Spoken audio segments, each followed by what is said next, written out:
오늘은 13강의입니다. 목자장이신 예수 그리스도.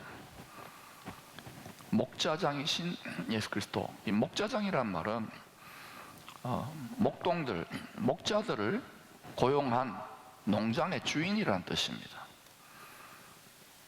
그리고 또 목자들을 감독해서 자신이 맡긴 귀중한 재산인 양떼들을 잘 돌보도록 그렇게 맡겨놓는 위임하신 그러한 장이란 말입니다.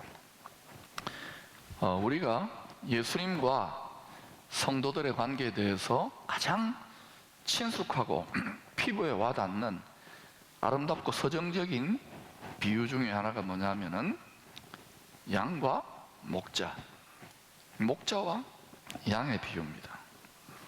사실 우리가 지금 현대 문화 도시화되어 놓으니까 목자와 양, 양과 목자 이러면은 실감이 잘 안 나잖아요. 여러분 지금까지 살아오시면서 목자가 양을 인도하는 실제 장면을 여러분 보신 적이 있습니까? 아마 좀 연세 드신 분들은 있을 수도 있겠지만 한국은 소나 또 뭐 염소는 키우지만 양 키우는 데는 별로 없잖아요. 강원도 높은 산골 정도에 가면은 양 키우는 목장이 있다고 합디다만, 저는 외국에 가서 몇 번 이렇게 성지순례라든지 외국 여행하면서 목자가 양을 이렇게 이끄는 걸 봤어요. 그러니까 우리는 이 비유가 상상은 되는데 피부에 살갑게 와닿지는 않아요. 그런데 성경은 모세는 언제 사람이었느냐 하면은, 여러분이 제가 반복할 거니까 특별히 평신도 지도자들도 잘 기억해 놓으세요. 모세는 예수님 오시기 1500년 정도 전에, 대충 그렇게 생각하면 돼요. 1500년 전 활동했던 분이다. 학자들에 따라서 조금 뭐 몇십 년씩 왔다 갔다 하더라도 그건 중요한 게 아니에요. 1500년 정도 전이다. 그리고 그로부터 1500년 뒤에 예수님이 오셨잖아요. 그리고 주후 96년 예수님 오시고 96년경으로 또 신학자들이 추정하는데 사도 요한에 의해서 요한계시록이 쓰여집니다. 그러면 성경이 쓰여진 전체 기간은 모세오경, 창세기, 출애굽기, 레위기, 민수기, 신명기를 썼다고 정통적으로 또 믿고 있고, 또 신학자들도 이야기하지만 구약의 랍비들도 그렇게 믿고 받아들입니다. 그러면 보십시다. 1500년에서 주 96년이니까 거의 몇 년 정도 됩니까? 1600년도 정도 동안에 쓰여진 책이에요. 그러니까 이게 지금으로부터 3500년 전부터, 그리고 지금부터 한 1900년 전 그 기간, 그러니까 그때는 지금 같은 도시 문명이, 또 첨단 문명이, 물질 문명이 극대화된 시대는 아니기 때문에 농업에 기반한, 목축에 기반한 그러한 삶이 많았잖아요.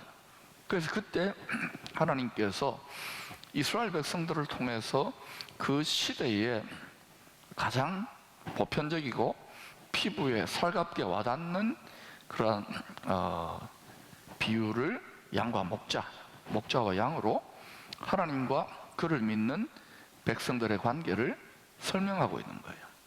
만약에 오늘날 비유를 들라 그러면 뭐 여러 가지 또 다른 비유를 들 수 있겠지만, 오늘날 우리 한국도 점점 어때요? 이 애완동물들, 반려동물들 키우는 게 유행 아닙니까? 막 강아지한테 옷 입히고, 강아지 목욕시키고, 강아지 미장원도 있고 별게 다 있더라고요. 그러니까 사람에게 이 쏟는 정성이나 애정을 이렇게 상처받은 분들이, 이런 분들이, 외로운 분들이 이 반려동물을, 특히 반려견이나 반려교양이를 키우잖아요. 그러니까 오늘날의 비유로 한다면 어떻게 이야기할까요? 주인과 또 반려동물과의 관계, 뭐 이렇게 될 수 있습니다. 근데 제가 보니까, TV를 보니까 어느 영화 배우가 고양이를 8마리인가 9마리 키우는데 그 고양이 이빨 있잖아요. 치아까지 닦아주고 먹여주고 하루 종일 돈 벌어가지고 전부 다 고양이 키우는데 올인하더라고요. 그래서 제가 그걸 보면서 이야, 참 이쁘고 또 참 멋진 여배우인데 참 좀 지나칠 정도로 반려고양이에게 집중하는 거예요. 저분하고 결혼한 남자는 참 괴롭겠다. 아마 모르긴 몰라도 큰 변화가 없이는 남편보다 고양이가 더 중요한 마음을 거기 뺏겨 있는 거예요. 좀 지나칠 정도로. 사람은 애착하는 존재입니다. 집착하는 존재입니다. 그러니 양과 목자, 목자와 양의 관계는 오늘날로 말하면 여러 가지 버전으로 비유가 다가올 수 있는 거예요. 그런데 이것이 우리가 이 관계 속에서 하나님은 엄청나게 많은 신비, 엄청나게 많은 이렇게 교훈들을 그 속에 포함시키고 있어요. 그래서 이제 그 중에 우리는 몇 가지만 체크해 볼 수 있습니다. 그러면 한번 물어보십시다. 양의 행복은 뭘까요? 좋은 목자, 능력 있고 양을 잘 돌보아주는 목자를 만나는 것이 제일 행복이겠죠. 또 목자의 행복은 뭘까요? 주인 말을 잘 듣고 잘 따라오는 착하게 구는 양이 제일 좋겠죠. 그런데 이제 이 목자와 양 관계 속에서 이 양이 미련해가지고 일인데, 다시 말하면 도둑놈인데, 양도둑질에 가는 도둑놈인데 착한 척하고 와서 양을 미혹해 갈 수 있는 거예요. 양의 생명을 노릴 수 있는 거예요. 우리가 흔히 이단 사입이나 또 아니면 세상이라고 하는 큰 이 공중무새 잡은 자가 마음대로 이 땅에 하도록 하나님이 때가 될 때까지 좀 던져 놓았어요. 이미 그 권세는 깨어졌지만 거기에 육신의 정욕, 안목의 정욕, 또 이성의 자랑으로 끌려 들어가는 양들도 있겠죠. 그러면 우선은 자기 생각에 말씀대로 안 살고 성령의 인도대로 안 살고 이렇게 저렇게 요령 피우면 우선은 즐겁고 행복할 것 같지만 반드시 어떤 일이 경험되느냐? 목자와 양의 계약 관계가 있잖아요. 믿음의 계약 관계. 순종한다 이거거든요. 믿겠다 이건데 그게 안 지켜졌기 때문에 믿음이 어릴 때는 그냥 내버려둬요. 근데 어느 단계에 가면은 이제 하나님이 이렇게 이리한테 물려보기도 하고 가시에 찔리기도 하고 낭떠러지에 떨어서 다리 부러지기도 하고 이런 과정을 던져 놓으세요. 그걸 통해서 무엇을 깨닫게 합니까? 목자가 진짜 목자가 누구인지를 깨닫게 하는 거예요. 또 양은 그렇게 해서 알아가는데 또 어때요? 어떤 어리석은 양은 나쁜 목자, 도둑놈인데 도둑놈이 계속해서 권력을 주고 물질을 주고 쾌락을 주고 막 명예를 주고 이러니까 그게 전부 다 그냥 확 따라가다가 어때요? 결국 마지막에는 벼랑 끝에 떨어져 죽는 거예요. 그 영혼에 심판이 있습니까? 없습니까? 우리는 있다고 믿는 것이죠. 그러나 하나님 없다, 성경을 믿지 않는 분들은 또 믿어도 예사라고 믿는 분들은 괜찮다, 한번 죽으면 끝나는 거지 뭐 라고 생각하는데 과연 한번 죽고 끝날까요? 그러니까 편하게 자기 소견, 자기 마음대로 살고 싶은 사람들은 본질상 어떻게 되어 있느냐면은 하나님을 싫어하게 되어 있어요. 하나님 안 좋아하게 되어 있어요. 또 믿어도 하나님을 깊이 목자를 알고 싶어 하지 않아요. 이유가 뭘까요? 우리는 다 양 같아서 각기 제 길로 가고 싶어 해요. 인정입니까? 인정 아닙니까? 여러분, 하나님 음성 듣고 싶잖아요. 근데 들려주면 순종할 수 있겠어요? 그러니까 때때로 우리가 예언 기도를 받는다, 뭐 순종한다, 하나님 음성 듣는다. 많은 경우에 저도 제 자신을 돌아봐도 그렇고 목회를 하면서 수많은 양들을 돌봐보니까 상담하러 오고 그러는데 결국은 뭐냐면 내 좋아하는 이야기 해달라는 거예요. 내 좋아하는 소원성취 기도 해달라는 거예요. 하나님의 뜻은 하늘에 계시잖아요. 우리의 유한한 이 땅의 생각과는 다를 경우가 굉장히 많습니다. 자, 그래서 우리가 양과 목자의 관계, 목자와 양의 관계 속에서 우리는 이제 좋은 목자는 이제 만났지요. 그죠? 예수 그리스도잖아요. 맞아요? 예수 그리스도를 만났는데 이 목자는 양들을 위해 죽기까지 사랑하시는 양이고 지혜와 능력도 있는 양입니다. 하여튼 목자입니다. 그러니까 목자에게는 아무 문제가 없어요. 그러면 문제는 어디에 있습니까? 양된 우리들에게 있겠죠. 우리가 계속 수준이 올라가야 되겠죠. 그런데 우리의 선한 목자는 영광스러운 분입니다. 우리는 하나님의 영광을 이룰 수 없잖아요. 그러니까 죄성을 가진 우리가 영광의 상극은, 거룩의 상극은 죄성이거든요. 우리 여전히 죄성이 드글드글 하잖아요. 이 죄성을 가진 채로 계속 영광의 하나님, 거룩의 하나님 수준으로 계속 업그레이드 되면 어떤 일이 일어나냐?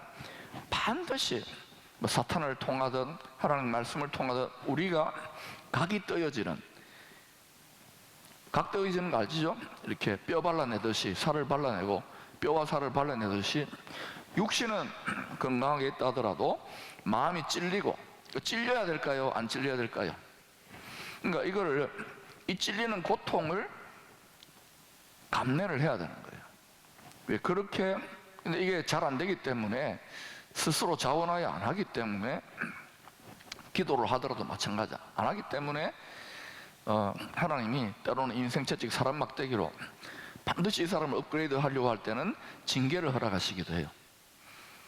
그러나 주님이 겟세마네 동산에서 자기가 사람된 육체니까, 완전한 하나님이 완전한 사람이 되셨으니까 살고 싶은 본능, 이것을 거꾸로 때리려고 막 하면서 자기를 깨뜨리잖아요. 영혼을 깨뜨린 거예요. 우리는 그런 노력들이 필요해요. 여러분 중에 지금 모르겠어요, 미워 죽겠다 싶은 분 있을까요? 여러분을 불행하게 만드는 그런 대상이나 당사자가 있을 거면 생각만 해도 몸서리 쳐지고 싫어, 미워, 1분도 같이 있고 싶지 않아, 이런 사람이 여러분에게 혹시 있다면 죄송하지만 여러분 행복하지 않은 거예요. 그리고 하나님 아버지의 심정을 깨닫지 못하는 거예요. 저도 목회를 하면서 또 복음을 전하면서 막 전하고 가르치고 때로는 막 이렇게 해봤는데, 결국은 어느 정도까지는 효과가 있는데 아무래도 안 되는 차원이 있습니다. 그죠? 여러분이 자녀 사랑해가지고 믿어라 뭐 해라 이래도 말 듣습니까? 안 듣습니까? 안 들어요. 하나님의 말씀을 들어야 되는데 안 들으니까 어떤 일이 났어요? 하나님이 죽어빈 거예요. 뒤집어 쓰고. 이것을 우리는 육체적으로 하는 경우도 있겠지만 그런 경우는 특수한 경우고, 우리는 뭐냐? 마음적으로, 심령적으로 뒤집어 써야 되는 거예요. 여러분 자녀들이나 가문이나 또는 교회, 뭐 더 크게는 나라와 민족, 도시를 생각할 수 있지만 엉터리들이 많잖아요. 우리도 엉터리지만 죄성과 허물과 연약이 있잖아요. 이게 우리가 수준이 낮을 때 막 가르치고 싶을 때는 죄죄하고 막 이렇게, 저도 그런 열정이 대단한 사람이죠. 그런데 해도 안 되는 단계에 이릅니다. 그때는 뭐 하느냐? 죽어야 돼요. 뒤집어 쓰고. 그게 중보기도입니다. 불쌍히 여겨야 돼요. 여러분 불쌍히 여기면은 여러분을 괴롭히거나 영혼이 어리거나 또는 딴짓하거나 또는 여러 가지 무너뜨리는 어리석은 육신의 생각, 육신의 행위를 하는 자는 십자가의 원수로 행한다 그랬잖아요. 그리스도의 도에 복종도 하기 싫어하고 안 해요. 예수 믿는 분들 중에서도 그런 분들이 있어요. 그런 분들을 여러분이 미워한다 그러고 욕하고 비판하고 분노하면 어떻게 되느냐? 여러분 행복하지 않아요. 그래서 형성이 깨집니다. 그러니까 제가 목회가 이제 목사님들 만나 목회가 힘드니까 교회 안에서 일어나는 선교지에서 일어나는 많은 이야기를 들어요. 근데 긍정적이고 좋고 아름답고 향기로운 이야기도 있겠지만 그렇지 못한 것들이 많아요. 막 이렇게 고통의 쓴뿌리 쓴물들을 막 서로 위로한다고 쏟아놓는데 제가 처음에는 그냥 갔는데 그게 내 영에 해롭더라고요. 말은 영의 통로거든요. 영이 흐르는 그 중요한 언어예요. 그래서 제가 도대체 이게 왜 힘들까 하면서 생각한 게 놓치고 있는 게 있구나. 그게 뭐냐면 여러분 말로 할 수 없으니까 하나님이 죽으셨어요. 사람으로. 그죠? 목자가 죽은 거예요. 여기에 지혜를 얻었어요. 남편을 바꾸고 싶어요? 안 바뀝니다. 우리 산모를 보니까 그래요. 또 와이프를 바꾸고 싶어요? 어느 정도까지는 되는데 안 바뀝니다. 그렇게 타고났어요. 자식을 바꾸고 싶어요? 세상을 바꾸고 싶어요? 반드시 한계에 부딪힙니다. 그리고 믿음이 좋고 기도를 많이 할수록 원통해집니다. 근데 그 자리에서 어떻게 해야 되느냐? 뒤집어 써야 돼요. 저도 이 공동체 여기 지금 한 17년째 목회를 하면서 뭐 잘 따라오기도 하지만 아무리 해도 변화가 안 되거나 거꾸로 가는 분들 있을까 없을까요? 있어요. 처음에 막 밉더라고요. 화가 나더라고요. 싫더라고요. 그래서 너무 힘들어하고 못 따라오니까 때려치워볼까. 실제로 그런 마음이 많이 들었었어요. 너무 제가 그 영혼의 고통 못 알아들으니까 왜 이렇게 안 변할까? 그래서 더 가르쳐 보려고 애통하고 이랬는데 깨달음이 오는 거예요. 몇 년 전부터 하나님 그걸 훈련을 시켜요. 이전에도 훈련을 받았지만은 뒤집어 쓰고 죽는 자리로 들어가야 돼요. 여러분 뒤집어 쓰고 죽는 자리로 들어가 보세요. 딸내미가 말을 안 듣는다. 뒤집어 쓰고 죽는 자리로 들어가야 돼요. 보면 열받죠? 정말 근데 그렇게 하면 안 돼. 남편 뒤집어 쓰고 죽는 자리에 가면 여러분을 통해 누가 나타날까요? 우리의 연약과 허물, 이 세상에 연약과 허물을 뒤집어 쓰신 주님의 깨어진 심장으로 흘러나오는 성령의 생명수, 주님의 사랑의 흐름이 쏟아져 나오는 거예요. 지금 외치는 자 얼마나 많아요. 저를 포함해서 생명수가 점점 말라가는 시대에 진입했어요. 그러니 여러분, 내가 원통하고 힘들고 억울하고 외로운데 누군가를 위해서 알아주지도 않는데 희생제물이 된다? 죽는다? 뒤집어 쓰고 계속 눈물로 기도한다? 그게 여러분 하기 싫은 게 아니라 그게 주의 사랑을 깨닫고 목자가 어떤 분인지를 깨달으면, 목자가 어떤 본을 보였는지 목자의 마음과 뜻을 알면은 그렇게 행하게 돼 있어요. 철없는 양들은 당장에 목자로부터 맛있는 꼴 먹고 축복받고 뭐 이래 하면은 헤헤 하고 좋아합니다. 그런 양들이 굉장히 많아요. 근데 왜 이런 생성 아카데미를 하느냐? 여러분이 지금 여러 가지 지금 막 소원을 가지고 또 선한 것을 가지고 이렇게 되고 저렇게 돼보는데 뜻대로 안 되잖아요. 말을 안 듣잖아요. 여러분 말도 안 듣는데 하나님 말도 안 들어요. 그게 당연한 겁니다. 저는 이 설교와 가르침을 들어야 되는데 착각은 자유입니다. 안 들어야 됩니다. 못 들어야 됩니다. 영혼의 중증 장애인이에요, 우리가. 저도 그렇게 해서 성장한 거예요. 여러분도 마찬가지고. 그러면 여러분이 목자가 뒤집어 썼잖아요. 양들의 허물을. 그 자리까지 들어가 보시면 여러분 오랫동안 괴롭혔던 어떤 문제들이 그대로 있어도 여러분이 자유하게 돼요. 그리고 너희의 복종이 온전하게 될 때 하나님이 또 새로운 일을 행하셔요. 그래서 10년, 20년, 30년 기도 응답과 무관하게 내 영이 행복하지 못하고 곤고한 가운데 믿는 게 이게 전부 다인가? 성장과 업그레이드를 못한 거예요. 뒤집어 쓰세요. 믿지 않는 시댁에 와서 내가 이 고생이다? 그게 어때요? 고생 뒤집어 쓰라고 거기 선교사로 간 거예요. 이런 남편을 만나가지고 이런 여편네를 만나가지고 아니고 또 선교지에서 이런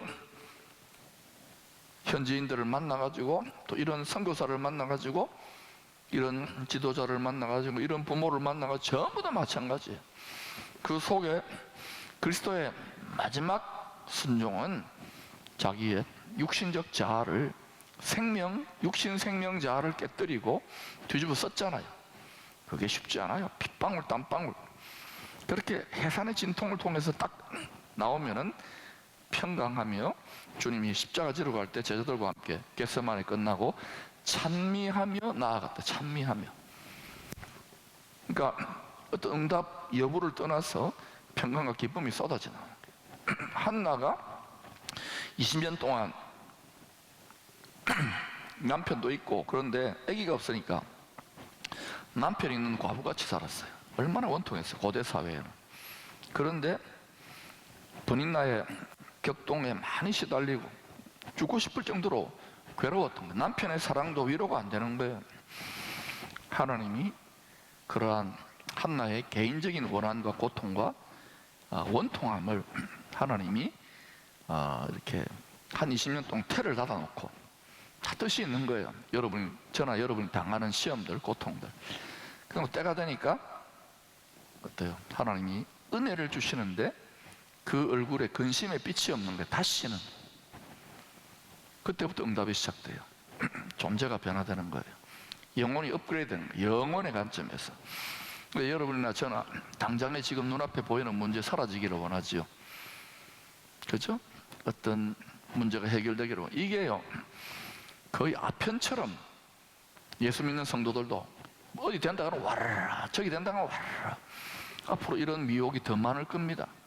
그러므로 진리를 무장하시고 진리의 말씀으로 그리고 우리 영혼이 성숙해져야 돼요. 그래서 하늘에 계시는 하나님 수준으로 자꾸 보면은 이게 온 천하를 미혹하는 자들의 이 미혹을 이길 수 있어요. 믿습니까? 그러니까 그렇게 성장해 가십시다. 자, 그래서 에스겔서 34장 15, 16절 보면은 이런 말씀이 나와요. 내가 친히 내 양의 목자가 되어 그것들을 누워있게 할지라 주 여호와의 말씀이니라. 그 잃어버린 자를 내가 찾으며, 목자가 어떤 분인지 아시겠죠?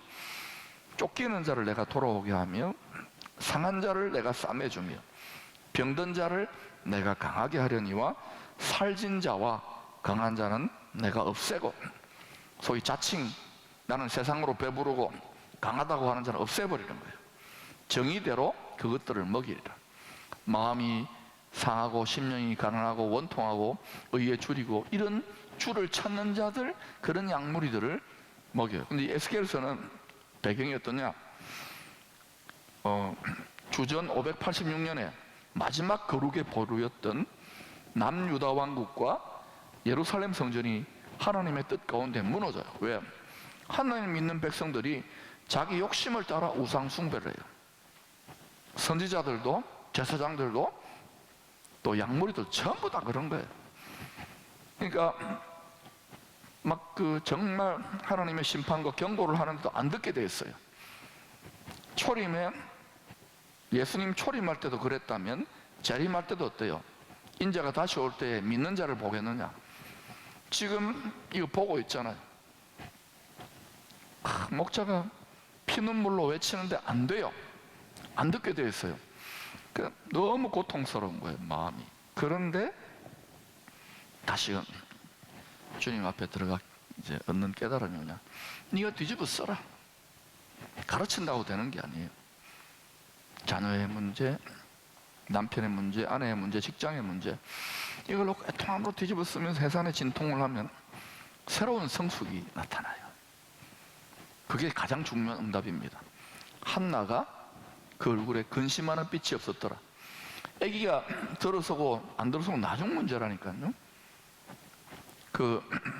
라헬에 비해서 좀 못생긴, 시력이 좀 안 좋다 이렇게 고상한 표현이지만 못생긴, 박색인 레아가 있었잖아요. 근데 레아가 남편의 사랑을 독차지하려고 하는데 남편은 어때요? 꼴랑지도 남자라고 이쁜 라헬한테 다 마음 뺏겼어요. 그러니까 뭐예요? 제일 처음에 르우벤부터 쭉 애기 나오는데도 3명 태어났을 때까지도 전혀 이렇게 행복이 없. 이제 남편 사랑에 집착에다가 마지막이 아니고 4번째 아들내미 유다는 예수님 유다 지파로 나오잖아요. 유다를 낳았을 때 좀 다르게 비유적으로 말하면 우리 마음에 예수 그리스도가 태어날 때에 세상 남편의 사랑 다 끊어져도 되는 거예요. 그런 거 없어. 그래서 그때부터 유다를 통하여 내가 이제 비로소 여호와를 찬송하겠다고. 남편에게 사랑 못 받는 서러움. 하나님은 우리의 마음의 원통함과 서러움과 모든 시험을 다 아실까요? 알아요. 영원과 무한의 관점. 그 여러분이 당하고 있는 모든 일들, 내가 당하고 있는 모든 일들, 또는 내가 이런저런 모든 일들을 하나님이 그 속에서도 섭리하시고 주관하셔서 우리가 하나님을 변함없이 사랑하고 변함없이 신뢰하고 믿고 따라가면 모든 것이 합력하여 선을 이룰까요? 안 이룰까요? 여러분 중에 지금 막 미치고 환장하겠고 힘들어 죽겠다고 하는 분들 있을 거예요. 그거 이겨내시게 될 겁니다.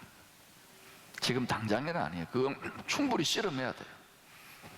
누에 꽃이 속에서 막 이렇게 빠져나오려고 할 때 가위로 잘라주잖아요. 그러면 나비가 되어가지고 날지를 못해요. 저항력을 통해서 힘을 기르지 못했기 때문에. 그러니 여러분 이겨내셔야 됩니다. 바르게 깨달으면 더 좋겠지요. 그래서 바벨론 왕 느부갓네살 황제에서 완전히 패망했어요. 남유다와 예루살렘 성전이 포로로 잡혀가고 다 도망가고 엉망진창됐습니다. 다 죽은 거예요. 하나님의 강제 안식을 시킨 거예요. 그리고 70년 뒤에 돌아오지요. 그리고 에스겔 선지자가 34장 15, 16절은 뭐냐, 그 메시아 목자가 마지막 종말의 때 다시 오실 때 흩어진 양들 중에서 하나님이 택한 양들이 있어요. 이스라엘 전부 다가 아니라 그 양들을 찾아오고 먹이고 싸매고 치료할 것이라는 거예요.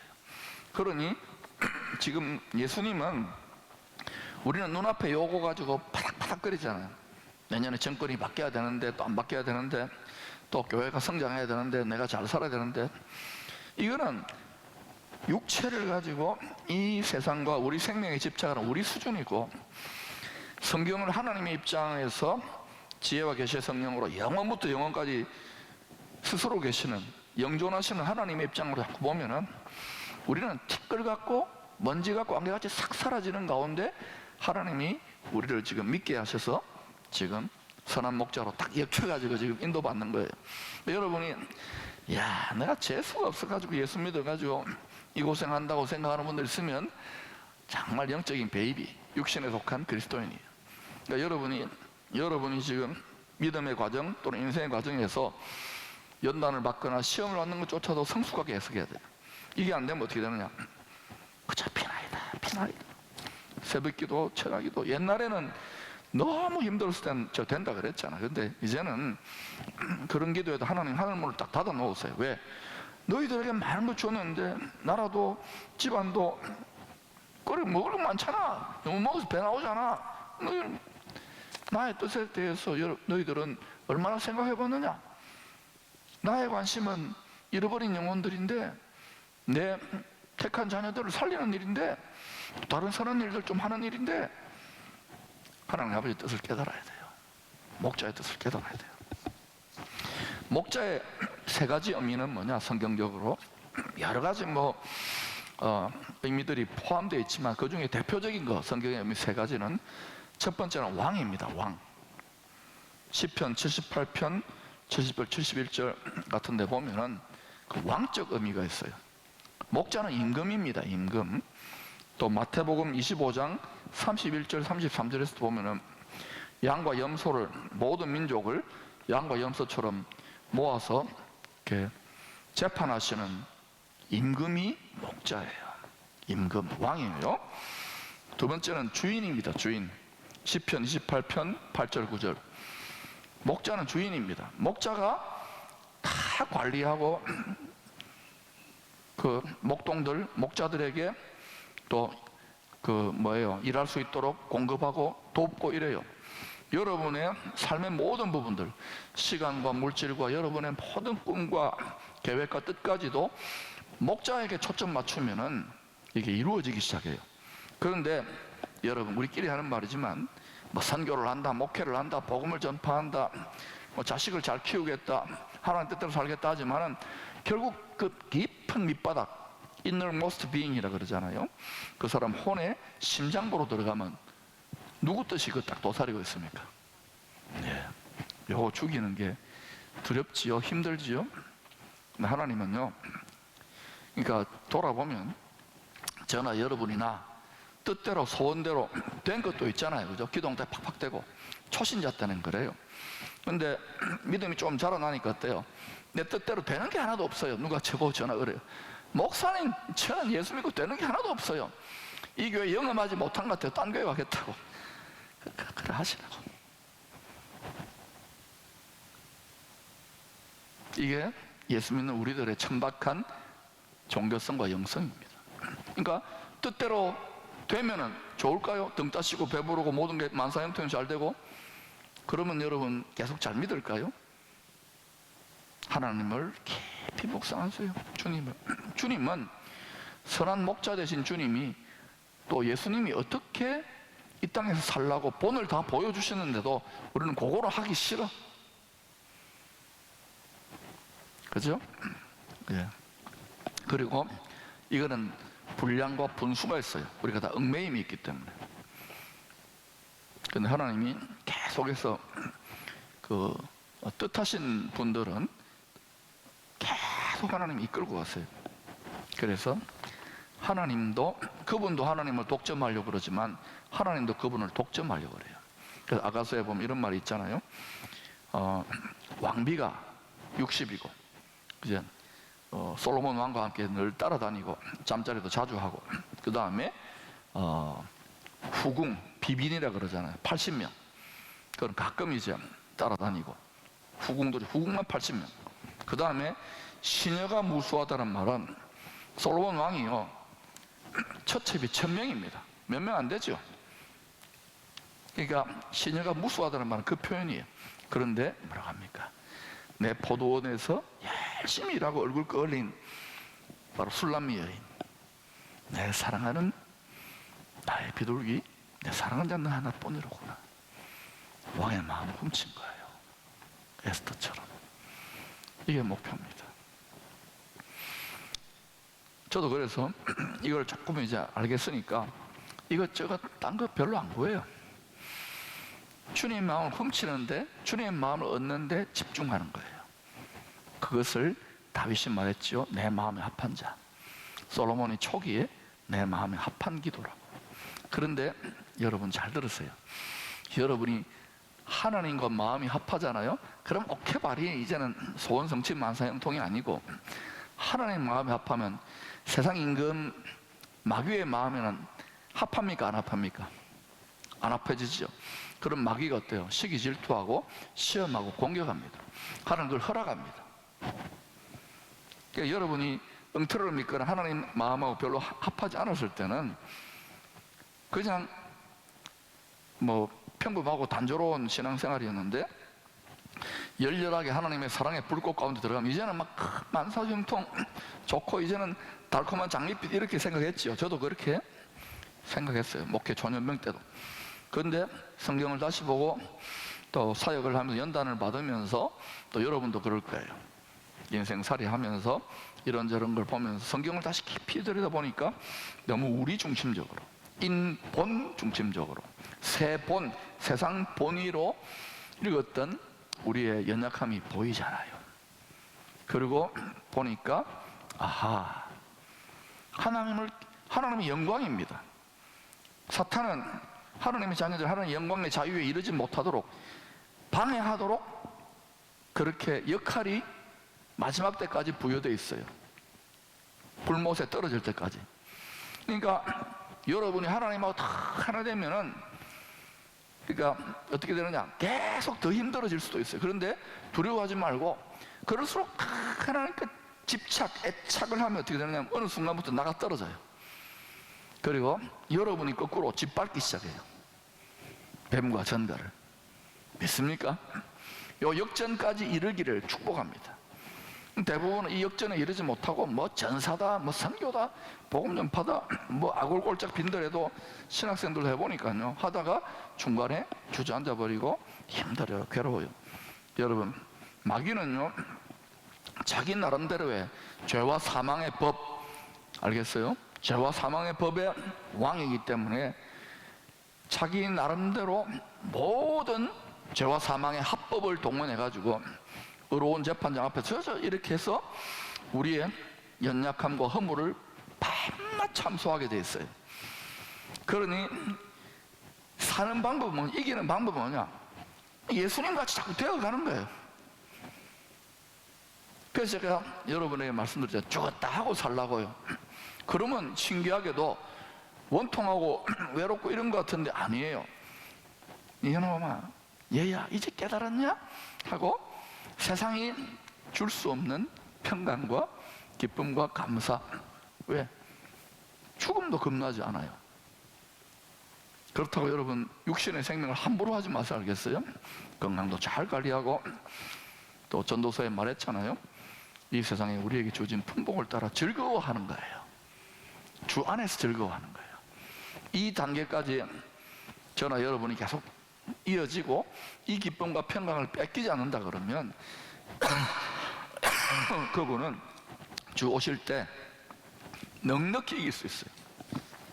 왜냐하면 그분은 지존자를 처소로 삼았기 때문에 넉넉히 이길 수 있어요. 코로나뿐만 아니라 뭐 어떤 것도. 할렐루야. 그 다음에 주인이고, 그 다음 목자. 이거는 목자, 고유한 목자의 언어지요. 그래서 자, 베드로전서 2장 25절, 너희가 전에는 양과 같이 길을 잃었더니 이제는 너희 영혼의 목자와 감독 되신 이에게 돌아왔느니라. 영혼의 목자와 감독입니다. 그러니까 육신적인 양이 아니라 지금 하나님은 이렇게 영광의 몸으로는 만질 수 없잖아요. 볼 수도 없고. 그러니까 영으로 우리의 영 안에 들어오셔서 우리 영혼을, 성령이 우리 영 안에 들어왔잖아요. 영혼이 거듭났어요. 우리 영혼을 계속 이끌고 가는 거예요. 어디로 이끕니까? 푸른 초장, 맑은 시내 물가인데 바로 요한계시록 22장에 하나님과 어린 양의 보좌로부터 길이 나고, 거기에 생명수 강이 흐르는데 강 좌우에 생명나무가 가득 있고, 그 열매는 사람에게 영생을 주고 만국을 치유하는 잎사귀가 돋아나요. 거기에 우리 시냇가에 심어진 나무입니다. 우리가 거기에 심어질 거예요. 식민. 할렐루야. 그러니 우리 영은 이미 이제 완전해요. 영은 쉽게 말하면 구원 받았다 이거예요.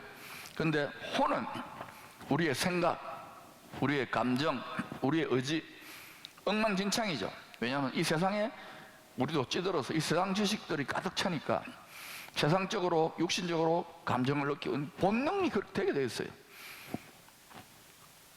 그러니까 이런 유혹이 있는 혼을 성령으로 결탁해서, 성령은 또 예수님의 말씀은 성령이잖아요. 요한복음 6장 63절, 성령이요 생명이요, 내가 너에게 한 말은 영이요 성령이요 생명이라 했으니까 이 생명의 말씀, 성령께 자꾸 결탁해야 돼요. 우리의 마음과 생각이. 그래서 여러분이 억울한 일을 당했어요. 직장에서, 또는 가족들, 가문에서 복음 전하는데 혼자 믿는다고 광신자로 막 이렇게 미쳤다고 막 이렇게 막 억울한 일을 당하거나 외로워지거나 왕따 당했어. 이때 비참하잖아요. 그러면 교회 와가지고 엘리 하고 또 막 미워하는, 나를 괴롭힌 시엄마, 주님 벼락을 떨어뜨려 주세요. 절대 안 떨어집니다. 벼락은 누구한테 떨어질까요? 예, 호통의 불벼락이 나한테 떨어지면서 이걸 몰라. 그러니까 아마 10년, 20년, 그러니까 교회 안에요. 뭐 신앙생활 오래 하고 직분 가졌는데도 뭐 목회자도 마찬가지예요. 바글바글합니다. 그런 분들의 얼굴은 어때요? 평강과 기쁨과 밝음. 이 숨길 수가 없어요. 화장을 떡칠한다고 되는 게 아니에요. 근데 이 연단을 이겨낸 분들 어때? 그 얼굴이 광채가 나요. 그러니까 여러분 뭐 피부 관리도 하시고 하지만은 예, 영적인 차원이 있는 거예요. 그러니까 때까지불이 있겠지요. 근데 이거를 달게 그러면 그 나를 애미기는 시어머니를 계속 축복하세요. 드레싱하는 거예요. 내 상처와 그분의 연약함을 드레싱, 하나님의 은혜와 축복으로 주님 불쌍히 이러면요, 또 오면 네가 내가 왔나 이러면요, 생선 아카데미 갔다 왔으면 그러면 막 이래라 이러면요, 저는 밉고 아이고 저 인간 때문에 내가 또 괴로워 주님 도와주세요 이게 아니고 에이 어머님 하고 이 넉넉해지는 게 사람이 내 마음이 내 믿음 부양 이게 그러면 하루 이틀 하는 게 아니라 1년 2년 3년 계속 하면은요, 제가 전에는 막 새벽기도 갔다 오거나 금요 심하게도 주일 예배 오면 막 믿지 않는다고 다 원통하고 막 답답해하고 이랬던 것 같은데 어느 순간부터 다시는 얼굴에 근심빛이 없는 거예요. 상황과 환경과 무관하게 여전히 애를 계속 더 미겨봐. 네가 이렇게 애미기도 네가 지금 이게 장난치거든요. 이렇게 애미기도 네가 정말 그리스도 형상과 마음과 사랑을 나타낼 수 있나? 그럼 또 자빠지잖아요. 그러면 사단이 했대. 봐라, 택도 없습니다. 하나님 절대 응답 주면 안 돼요. 그러니까 10년, 20년, 30년, 40년 계속 되는 거예요. 그러니까 지름길로, 의인에게 주신 지름길로 가려면요, 그때는 뭐 해야 됩니까? 죽었다 하는 거예요. 수치와 모욕감이 있어도 아이고 그러면 막 죽으면 천당인데요 이러고 가면 어때요? 극도의 담대한 마음뿐만 아니라 갑자기 마음이 주님의 스케일로 넓어져요. 가룟유다 보고 집 예수님을 팔 것 뻔히 아는데도 형제여 이러잖아요. 네가 하는 일을 가서 하라고. 그걸 달게 뒤집어 쓰는 거예요. 그래서 제가 참 부끄럽더라고요. 야, 목사로 뭐 선교학 박사도 하고 뭐 이렇게 가르치는데 이 뒤집어 쓰는 걸 이제 하는 거야. 이제 이게 처음부터 성경의 이야기인데, 그러니까 저나 여러분은 얼마나 죄성과 세상에 자기 애착에 집착되는지 아시겠죠? 그죠? 그러니까 우리가 이렇게 저도 이제 그러니까 지금 10대 20대 아이들, 그런데 제가 이번에 놀라운 사실을 깨달았는데 3살 4살 5살 애들 아직 이렇게 철이 없고 물정을 모르고 뭐 핸드폰도 이제 되기 전에 이 아이들에게 그 제가 첼렘이라고 하는 아카데미를 가봤는데 이 3살 4살 5살짜리 애들을 완전히 가둬놓고 딴 거 안 가르쳐. 성경만 주구장창 암송시키고 영어 수학 공부하고 이러는데요, 성경을 막 로마서를 다 외워버려. 그래서 우리 목사님도 앞에서 외우는데 내가 벙쪄가지고, 근데 그게 맞다는 생각이 드는 거예요. 왜냐하면 애들이 거룩 말이 달라져. 그게 재밌대. 성경이 핸드폰 텔레비 안 봐도 즐겁게 뛰놀고 행복하고 자연 속에서 만족하는 거야. 야, 오늘날 이 교회학교 교육 제가 많은 생각을 하게 됐어요. 지금 여러 가지 우리가 개신교 영성, 개신교 예배라 가르침 저도 얼마나 열심히 합니까? 그런데 이게 성도들이 안 자라고 애들이 계속 이 세상으로 또 뺏기는, 영혼을 뺏기기 때문에 계속 고민하는 거예요. 기도해 주세요. 이것도 이제 지금 몸부림의 하나지요. 그러나 제가 이제 이런 여러분의 메시지를 할 수 있다는 것에 감사합니다. 자, 그러니 우리가 목자하고 양이 잘 따라갈 수 있는 것은 신앙의 성장 화목하는 거예요. 목자와 내가 불평하고 원망하는 게 아니라 광야 교회 생물처럼 화목한 거예요. 목자가 사망의 엄침한 골짜기를 인도해도 감사합니다. 항상 기쁜 거야. 목자가 있으니까. 부족함이 없는 거예요. 목자가 있으니까. 이 롤 모델을 보여주신 분이 사도들 아닙니까? 야고보 사도도 너희가 여러 가지 시험을 만나면 온전히 기쁘게 여기라. 또 베드로도 불시험 가운데 기뻐하라. 또 바울도 어때요? 로마 감옥에서 빌립보서에서 기뻐하고 즐거워하라. 목자가 있으니까. 그들은 눈앞에 꼭 목자를 본 것 같아요. 그러니까 많은 시험과 연단 속에서 탁 애착된 거예요. 그리고 자기 생명도 초월하는 단계까지 연단되어 가지고, 얘들아, 예수님이 하는 말이 얘들아 선한 목자냐는데 내가 세운 사도들이 처음에는 엉터리였어요. 그들도 베드로 바울 엉터리였잖아요. 근데 그들도 계속 연단받으면서 착 달라붙은 거예요. 그래서 본이 되는 거예요. 사랑하는 주님을 위해 기꺼이 십자가 또는 고통, 고난, 분량이 있습니다. 그걸 달게 지고 가 자기 육체의 잔에 채우는 거예요. 우리 한번 신앙생활 돌아보십시다. 여러분 이거 왜 듣습니까? 듣는 이유가 지식 좀 더 해가지고 빨리 편하고 문제 해결되고 지름길로. 아니에요. 이거 지식으로는 힘이 안 돼요. 교만하게 돼요. 여러분이 뒤집어 쓰고 하나님 다 뜻이 있어 하고 영원의 관점에서 내가 주님의 형상과 모양으로 자꾸 성숙해 가면, 그러면 사단도 여러분을 두려워 떱니다. 할렐루야. 역전이 되기 시작해. 그리고 지금 목사가 가르치거나 이렇게 할 수 없는 더 깊은 주님이 여러분을 여러분에게 합당한 인생의 여정에서 계속 더 깊은 차원으로 성령의 기름 부으심이 친히 여러분을 이끌어 가세요. 저는 그 전에 좀 가이드하는 마중물 역할을 하는 거예요. 어떻게 무한한 하나님의 구원에 이르는 지혜와 지식, 여호와를 경외하는 지식과 지혜를 어떻게 이 몇 시간 투자한다고 다 할 수 있겠어요? 그리고 요새 투자도 안 하잖아요. 성도들이 대부분 텔레비 보고 밥 먹고 맛있는 거 하고 놀러 다니고. 근데 분명히 지금 목자장에 오실 때가 가까우거든요. 그러니까 자꾸 들으니까 여러분이 자꾸 그런 것 같잖아요. 그죠? 여러분 투자하잖아요.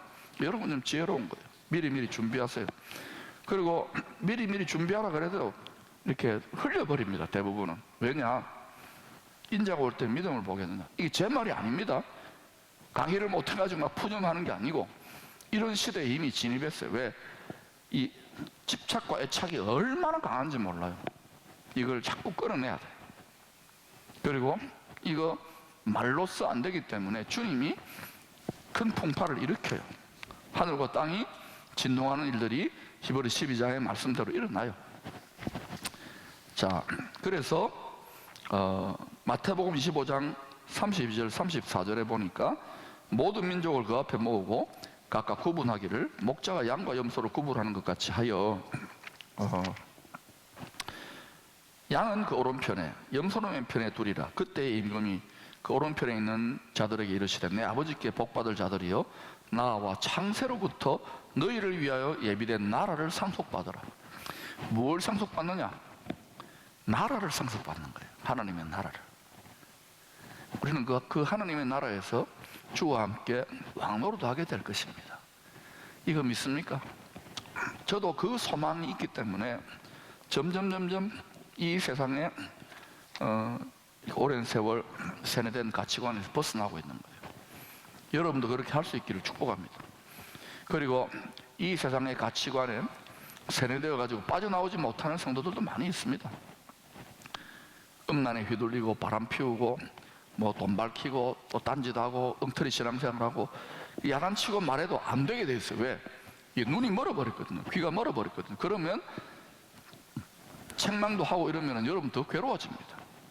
어느 정도까지 해서 안 되면은 그 다음에는 정말 그리스도의 심장을 가지고 애통하는 마음을 가지고 해산의 수고를 하세요. 뒤집어 쓰고 주님, 저 영혼이 영원한 나라를 상속받아야 될 거 아닙니까? 영원한 감옥을 상속받으면 안 되잖아. 상속받아 거기 떨어지면 안 되죠. 그래서 주여 이렇게 할 때 원통하거나 억울하거나 불안이 없어요. 근데 우리가 영혼의 성장 과정에서 여러분이 막 열심을 내고 원수를 이겨보고 세상을 이겨보려고 하는 이 열심이 있잖아요. 분기탱천에서 싸움은 그렇거든요. 이 과정에서 충분히 이게 청년기에 영적 청년기에 일어나는 악한 자를 이겨보려고 그러면서 이게 강한 자거든요. 악한 자가. 그러면서 어떻게 되느냐? 점점 태초부터 계신 하나님 아버지의 섭리를 깨닫고 모든 것을 주관하셔요. 악한 자는 악한 대로, 선한 자는 선한 대로 쓰시기 때문에 그걸 받아들이게 돼요. 품이 커져요. 친정 아버지, 친정 엄마처럼 힘들어서 친정집에 깨져서 가면은 두드려주세요. 하나님. 저도 이제 이래도 내일 모레 이제 30이라서 이제 저도 주님이 이걸 이제 깨닫도록 도우시는 것 같아요. 기도해 주세요. 친정 아버지 같이 해달라고. 아멘 좀 하소. 사역자들 또 신학생들 이 방송 듣는 분들도 그렇게 설교 잘하고 설교에 목숨 걸라. 목숨 다 걸어보세요. 제가 다 걸어봤습니다. 목만 아프고 기침만 해요. 그걸 잘 안 변합니다. 성깔만 나와요. 그 자리에서 뒤집어 쓰고 다 깊은 기도의 자리로 나아가면, 그럼 오히려 여러분이 그토록 원하는 교회 부흥이나 여러분 가정의 집안 부흥이나 여러분 삶에 하나님의 형통케 하심이 일어날까요? 안 일어나도 돼요. 근데 일어날 겁니다. 선한 목자의 본을 보여주셨어요. 나는 선한 목자라 그랬잖아요. 요한복음 10장에서 I am the good shepherd, 바로 그 목자라는 거예요. 완전하고도 영원한 롤 모델 목자. 요한복음 10장 10절에서 12절에 보니까 선한 목자는 양들을 위해 목숨을 버려요. 첫 번째는 양을 노리는 이리 같은 도둑으로부터 양을 보호하여 더 풍성한 생명을 누릴 수 있도록 전능하신, 전지하신 지혜와 능력을 완전히 갖춘 분입니다. 하나님입니다. 할렐루야. 하나님이 내 목자예요. 여러분 그분과 연결됐잖아요. 그러면 딴 거 없어도 돼요. 이렇게 위로하세요. 스스로. 바울이 그랬잖아요. 내가 그리스도 안에서 일체의 비결을 배웠다고. 감옥에서 지금 죽을 수도 있는데 이 경지에 들어가야 여러분이 거꾸로 뱀과 전갈, 여러분을 괴롭히는 세상의 문제들로부터 자유하고 짓밟기 시작해요. 그때 지존자 하나님 선한 목자를 처소로 삼았기 때문에 시편 91편에 그 놀라운 보호와 능력 가운데 행하게 돼요. 이 땅에서도 다윗이 그거를 깨닫고 지금 말해주는 거예요. 이 비밀까지 우리가 지금 나눌 수 있다는 것이 얼마나 감사한지요. 저도 조금 감이 오는 거예요. 아, 이거구나. 이게 안 되면 뭐 아골골짝 빈들에도 하고 선교사 사명을 받고 뭐 목회자 사명을 받고 뭐 직분자 중직자 사명을 받아도 이게 안 되면 조금만 힘들어지고 팍 하고 이 공중의 권세 잡은 자의 시험에 덫에 빠져가지고 막 이렇게 덫에 걸린 멧돼지나 노루 같은 거 있잖아요. 막 발버둥 치면 칠수록 더 상처가 나잖아요. 그런 신앙생활에 악순환을 하게 됩니다. 지금 그런 분들이 많아요. 그러니까 어떻게 해야 될까요? 우리가 지금 믿는 여호와, 바로 또 신약적으로 말하면 예수 그리스도, 우리 구원의 하나님 함께 하니까 부족함이 있어요, 없어요? 우기세요. 부족함이 없기는 뭐가 없어. 부족함 투성이지 뭐. 맨날 주세요 주세요 주세요. 그런데 없어도 돼요라고 하세요. 그래야 여러분의 믿음의 부요, 영혼의 부요가 시작돼요. 그러니까 수도사들 보세요. 3억에 들어가고 수도원에 들어가고 시집장가도 안 가고 이런 분들, 그들도 얼마나 처음에는 힘든 과정을 통과해요. 그러나 주님과의 하나됨의 단계에 들어갈 때 엄청난 영혼의 부요를 누리는 거예요. 그래서 아무것도 없는 자 같으나 모든 것을 나누고 많은 사람을, 가난한 자 같으나 많은 사람을 부요하게 하는 자가 돼요. 그리고 그 중에 특별히 이렇게 재정이나 물질을 맡을 만한 재간이 있는 사람은 그걸 이렇게 아주 하수의 축복이지만 물질을 맡겨봐요. 그럼 여러분 물질 많으면 어때요? 똥파리들이 달라들어요. 골 아픕니다. 돈 여러분 한 1,000억 10,000억 있으면 좋을 것 같죠? 똥파리들이 달라든다니까요. 그러니까 진짜 영혼의 고수는요, 점점 홀가분하게 영원한 축복 가운데로 나아가요. 그러나 또 그렇다고 여러분 물질이나 육신을 과소평가하면 됩니까? 안 됩니까? 아무리 영성생활에 고수를 하더라도 먹을 게 없어, 돈이 없어. 그럼 어때요? 그러니까 뭐 이율배반적인 거야. 뭐 영혼에 부여하면서도 돈 밝히고 돈 괜찮다 이러면서 어때요? 또 영적으로는 공부하고. 이게 웃기는 거예요. 그래서 영혼육의 풍요로움 가운데 여러분은 거할 수 있기를 축복합니다. 여러분이 사도들도 아니고 저도 뭐 어차피 결혼도 했고 자식들도 있고, 그죠? 그러면은 여러분 믿음의 분량과 분수를 따라서 주의 형상을 이루어가면 돼요. 그러면서 또 주님이 철들었냐? 그러면 또 업그레이드 시켜요. 믿습니까? 그래서 우리는 완전한 지혜와 능력을 갖춘 목자를 만났다. 두 번째는 자기 양들을 위해서, 자기 양들을 살리기 위해서 목숨까지도 버리는 사랑의 목자예요. 여러분을 애미기는 사람이 있습니까? 여러분 말을 지독하게 한다고 미워 죽겠다, 저거는 지옥 가겠다 싶은 사람이 있습니까? 그 사람을 향하여 목숨까지도 버리는 주의 사랑으로 기도해 봤습니까? 나는 그게 안 됐어요. 그래서 많이 회개하고 울었어요. 아직도 까맣구나, 아직도 까맣구나. 그러니까 엉터리지, 엉터리. 이런 엉터리가 없어요. 이런 엉터리. 그래서 애매기는 분들 또는 말 안 하는 분들 또는 엉터리 여러분 주변에 생기면은 여러분을 성숙시키는, 주님을 더 닮게 만드는 기가 막힌 훈련 교관입니다. 여러분이 주님의 성숙과 사랑과 형상과 모양으로 나아가지 않으면 절대로 안 바뀝니다. 예, 여러분이 상황 해석이 완전히 달라지죠. 우리 공동체에 그런 메시지들이 지금 이렇게 서로 피차에 나누어져, 이거 굉장히 깊은 메시지거든요. 이걸 우리가 받아들인다니까. 여러분 어때요? 이게 설득이 됩니까? 막 다르게 받아들여지죠. 감정이 풀어지죠. 이게 여러분이 그냥 뭐 꼴랑 심리학적인 내적 치유 이런 게 아니라 진짜 힐링이 되는 거예요. 내 인생에 대한 회환과 원통함들 다 회복되는 거예요. 한나가 또 레아가 유다의 찬송, 그 집빛이 없었더라가 일어나는 거예요. 이때부터 여러분이 밟기 시작하는 거예요. 나를 두렵게 하고 근심하게 하고 염려하게 하고 얽매이게 했던 모든 무거운 것 얽매이기 쉬운 죄의 뱀과 정갈을 짓밟기 시작하는 거예요. 원통하지 않아요. 상처받은 것이 특권인 거예요. 하나님이 뽑아내시려고. 자, 그래서 우리가 양은 목자의 음성을 알아야 돼요. 또 목자를 우리를 이름 부를 정도로 다 압니다. 우리 머리털 하나 가지도 알잖아요. 그런데 문제는 양이 밀어내요. 눈이 멀고 병들었어. 그러면 목자가 말해도 못 듣는 경우가 많아요. 그러나 우리가 목자의 말씀을 믿고 신뢰하고 소망하고 사람하면서 자꾸 지식에까지 새로워지면 생각이 바뀌잖아요. 생각이 제일 중요하고, 생각이 그 사람이기 때문에, 그 양이기 때문에.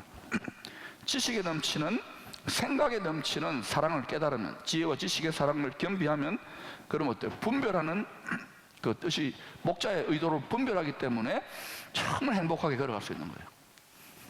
화목하게, 풍요롭게. 그래서 정말 내게 부족함이 없으리로다의 차원으로 나아가요. 뺏기지 않아요. 지존자를 그의 처소로, 은밀한 처소로 삼았기 때문에 저와 여러분이 이 예수 꼴랑 잘 믿어보려고 인생 투자한 거, 저도 공부 엄청나게 돈 많이 들었잖아요. 이게 처음에는 이렇게 해도 잘 안 되나 했는데 아니에요. 이거 덕분에 요 정도까지 성장한 거예요. 할렐루야.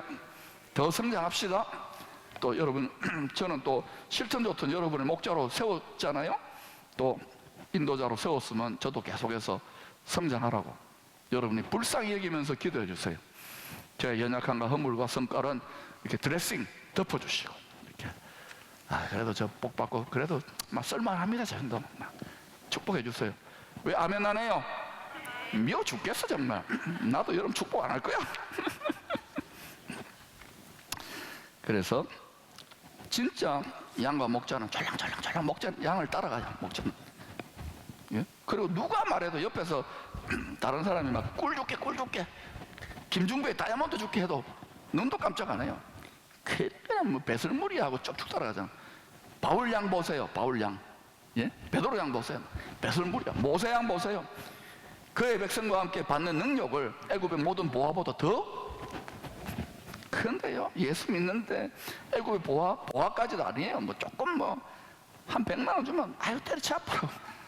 그러니까 팥죽 한 그릇에 신앙을 팔면 안 되잖아요. 나중에 땅을 치고 영원히 후회해요. 우리가 지금 이 세상의 세뇌, 육신의 세뇌를 벗을 수 있다는 것이 얼마나 큰 축복입니다. 근데 이건 나 혼자는 안 돼요. 주님이 저에게도 깨닫게 하신 것처럼 여러분도 깨달았으면 뒤집어 쓰세요. 그리고 마음이 열린 사람들을 가르치세요. 이거 배운 마음이 여러분 가르치세요. 아시겠어요? 가르치면 여러분의 것이 되고 성령께서 지혜와 계시 성령으로 여러분의 계속 깨달음을 더하십니다. 목자의 인도함을 끝까지 잘 받으면 어떻게 될까요?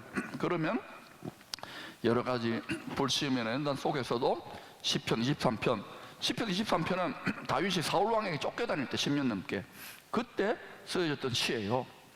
여호와는 나의 목자시니 내게 부족함이 없다고 하잖아요. 그런데 이 시편 23편에서 어떤 일이 일어납니까? 보니까 처음에 어때요? 푸른 초장으로 가서 이렇게 풀을 뜯게 하잖아요. 너무 힘들었으니까 맑은 시냇물가에서 마시고 잠도 자고 쉬는 거예요. 근데 교회를 여기까지만 이해해요.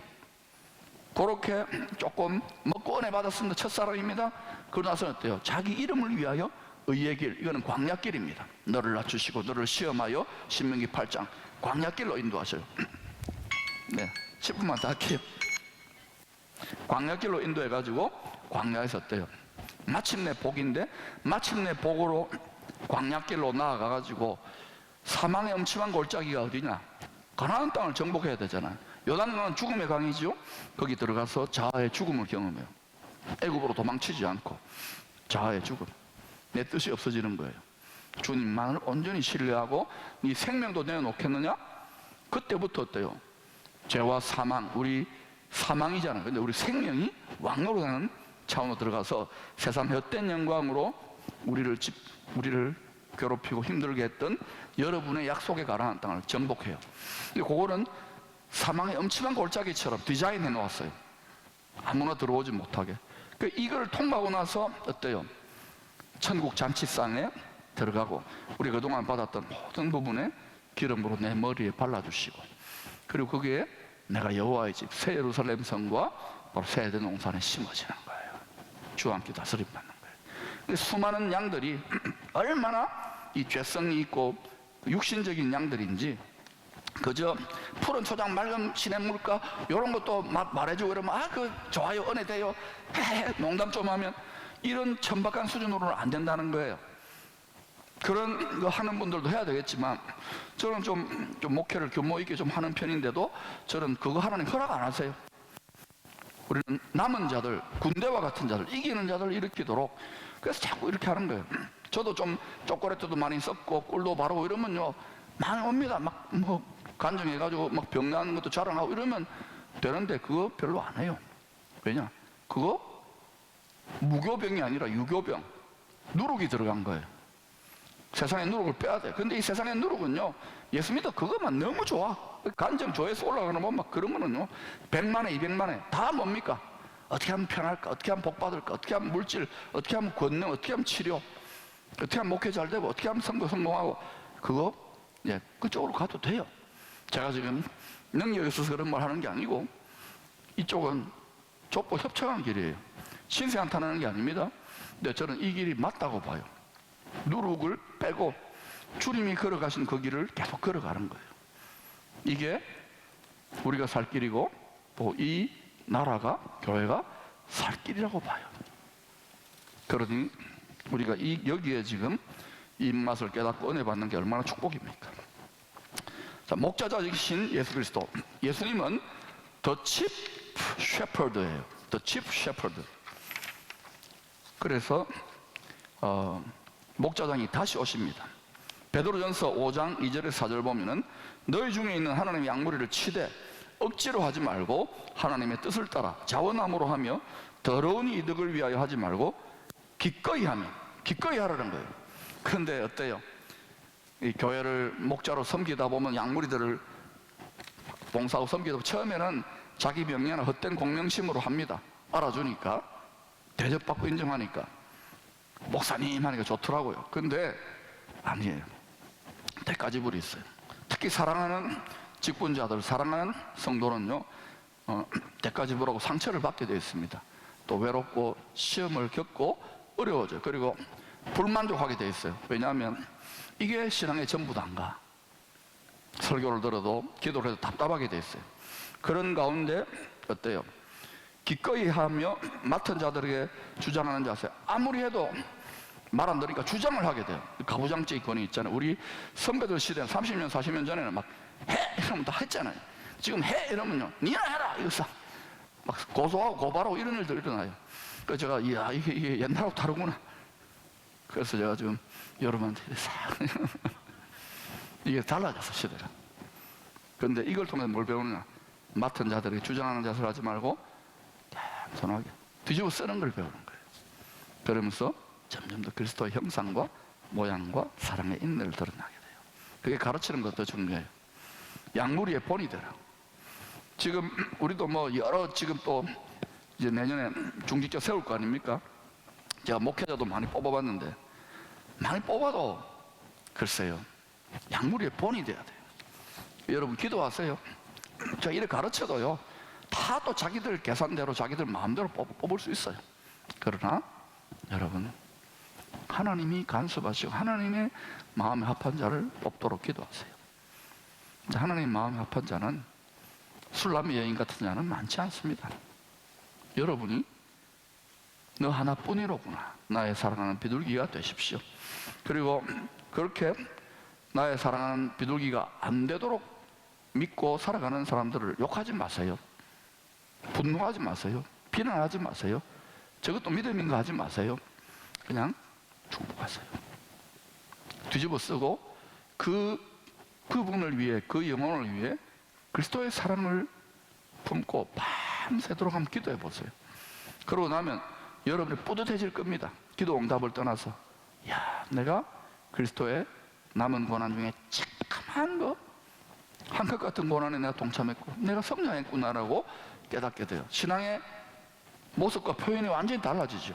그러니까 이제는 우리가 이런 메시지들을 먹고 달게 소화할 수 있어야 돼요. 아멘. 앞으로 그렇게 되어갈 겁니다. 그래서 우리가 이렇게 목자장이 원하는 대로 충성을 다하면 그가 다시 나타날 때에 시들지 아니하는, 썩지 아니하는 영광의 관, 면류관 받으리. 노래만 부르지 말고 저는 그 면류관 받고 싶어요. 안 주셔도 되지만 받고 싶어요. 그리고 영광이 다 달라요. 상이 있어요. 그러니까 이걸 통해서 어떤 신학자는 그럽니다. 천국은 분명히 계층이 있다. 어떻게 예수님 우편의 강도가 믿습니다, 회개합니다 해가지고 나와 함께 낙원에 있을 그 사람하고 바울처럼 이렇게 주님을 섬겼던 사람하고 똑같으면 그게 공평해요? 아니잖아요. 하나님은 공평하신 하나님이에요. 영광이 다른 거예요.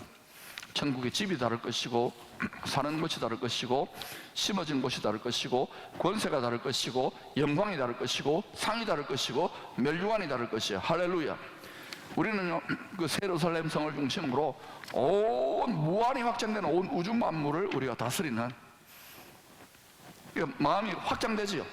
꼴랑여기 교회에 이렇게 갇혀있는 이 정도는 내 육신 감옥에 갇혀있는 정도가 아니라 우주 만물을 주와 함께 영원토록 다스릴 사람.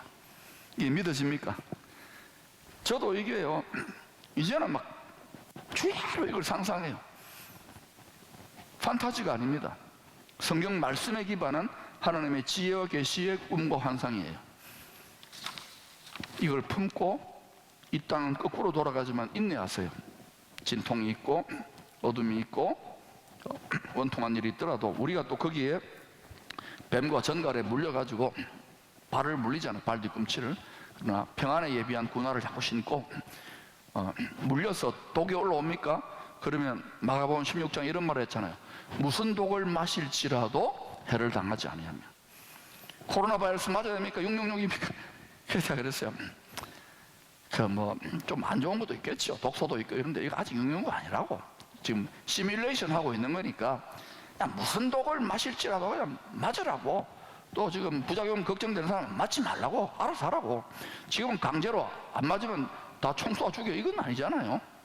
그랬다 그러면 전 세계가 뒤집어지게. 그러나 이거는요, 지금 시뮬레이션 하고 있어요. 결국 이 세상은요, 첫 번째 바벨론 왕국처럼 온 세상이 그리스도 안에서 통일되는 게 아니라 엉뚱한 거 안에서 통일되는 방향으로 나아가게 되어 있어요. 아멘 안 하시는? 성경이 그렇게 말하고 있습니다. 그러나 그 진통을 뛰어넘으면 우리는 점점점 그리스도 안에 하늘에 있는 것들과 땅에 있는 것들이 통일되어지는 그리스도가 왕노릇하는 제국에 우리는 함께 들어갈 거예요. 그러면 그 나라의 건국의 주역들이 돼야 되겠지요? 할렐루야. 자, 그래서 우리가 칭찬과 상을 받는 목자들이 돼야 돼요. 특별히 많은 양무리를 맡은 저와 같은 이런 목자들은요, 책임이 더 크고 심판이 더 커요. 징계가 더 커요. 그러니까 제가 버림받지 않은 것 같아요. 그래서 하나님이 더 이렇게 힘들게 하고 감추고 연단하시는 것들이 참 많았어요. 근데 돌아보니까 참 감사해요. 어떤 분들은 목회자 집안에서 쭉 해가지고 참 저 친구는 그냥 수월하게 간다. 저게 참 부럽고 원통했는데 아니에요. 저는 또 하나님이 이런 방식으로 나를 훈련하시고, 그분은 그 부모 세대에서 또 많은 믿음의 대가 지불을 했으니까 그냥 가지만은 나는 나대로 첫 믿음이니까 또 이렇게 믿으면서 주님의 형상을 닮아가는 거, 이전에는 왜 이렇게 끝이 없고 무겁습니까 했는데 생각이 달라져요. 좀 철든 것 같아요? 예, 여러분도 철드십시다. 요한계시록 22장 12절, 보라 내가 속히 오리니 내가 줄 상이 내게 있어 각 사람에게 그가 행한 대로 갚아주리라. 행위 구원이 아닙니다. 이거는 갚아준다는 상을 말하는 거예요. 믿음으로 구원 얻고 믿음으로 순종의 행위를 해갈 때 우리는 상 받게 돼요. 면류관 받게 돼요. 더 높은 권세를 얻게 돼요. 더 찬란한 영광 가운데 거하게 됩니다. 할렐루야. 두 손을 가슴에 모으시기를 바랍니다. 기도하겠습니다. 여러분, 이 기도도 그냥 기도 받는다 하지 말고 저와 여러분이 마치 인터넷 와이파이로 연결된 것처럼 믿음으로 사모하면 하나님께서 부족한 종을 통해서 또 여러분에게 필요한 그런 기름 부으심이나 지혜나 능력이나 치유나 회복을 주실 줄로 믿습니다. 하나님, 주의 백성들입니다. 또 열방의 선교사님들, 목회자들, 또 신학생들, 또 미래를 준비하는 신실한 생활 선교사 성도님들을 긍휼히 여겨주시고 부족한 종이 정말 하나님 나라의 놀라운 신비를 조금 깨닫고 이렇게 주님 앞에서 재롱 떨듯이 강의했습니다. 하나님, 이분들이 자신이 처해 있는 여러 가지 시험과 문제들, 우리가 육체를 가지고 살아가는 동안은 끝이 없이 일어날 것인데 이 세파, 이 광야를 주님을 찬미하며 찬양하며 지존자를 우리의 처소로 삼고 날마다 그 반석, 그 구원의 뿔, 그 망대, 그 요새 안에서 완전한 보호를 생명싸개처럼 받아서 다윗도 또 바울도 베드로도 목자장과 함께 동행하며 이 땅에 많은 것들을 이겨내며 많은 영혼들을 구원하고 하나님 나라의 영광으로 나아간 것처럼 장차 목자장 다시 오실 때 칭찬받는 목자들 되게 하시고 양들이 다 될 수 있도록 우리 육체의 남은 때를 선용하게 도와주시옵소서. 몸이 너무 힘들고 병든 분들 있으면 치료해 주시고 의의 병기로 드릴 수 있게 도와주시고 재정적으로 너무 고통스러운 분들은 주님을 위하여 또 드리고 나누는 삶에 충성하게 싸우니 주님 그들의 곡간도 더하여 주시고 또 하나님 앞에 더 말씀을 깨닫는 지혜와 계시를 더하셔서 날마다 주님과 신비한 하나님 나라의 주와 동행하는 신비에 참여할 수 있도록 축복하여 주시고 갑절로 기름 부어 주시옵소서. 격려하여 주시옵소서. 예수님 이름으로 기도합니다. 아멘.